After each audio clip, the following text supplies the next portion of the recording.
আমার হাতে ১ গ্লাস পানি আছে। এই পানিটার ওজন কত? কেউ বলবে হয়তো ১০০ গ্রাম, কেউ ২০০, কেউ হয়তো ৩০০ গ্রাম বলবে। কিন্তু আমি বলব এর ওজনটা গুরুত্বপূর্ণ নয়। গুরুত্বপূর্ণ আসল ব্যাপার হলো এই গ্লাসটা আমি পানিসহ গ্লাসটা কত সময় ধরে রাখতে পেরেছি। মনে করেন এই গ্লাসের পানিটা হলো আপনার জীবন, আপনার চিন্তা, ভাবনা। আমি যখন এই গ্লাসটা পানিসহ কয়েক সেকেন্ড ধরে রাখবো তখন আমার হাত ব্যথা করবে না। কোনো সমস্যা হবে না। কিন্তু যখন এই পানির গ্লাসটা আমি ১ ঘন্টা ধরে রাখবো, তখন আমার হাত হালকা ব্যথা করতে শুরু করবে। কিন্তু আমি এটি সারাদিন যখন হাতে ধরে রাখবো, তখন কিন্তু আমার হাত অবশ হয়ে যাবে।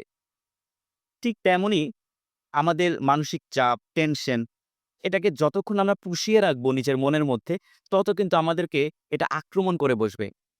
আমরা যত আমাদের টেনশন নিয়ে ভাববো, মানসিক চাপ নিয়ে ভাববো, তত মানসিক চাপ এবং টেনশন কিন্তু আমাদেরকে আক্রমণ করে বসবে, আমাদেরকে পেয়ে বসবে। তাই মানসিক টেনশন, মানসিক চাপ এগুলো সব দূরে সরিয়ে দিন।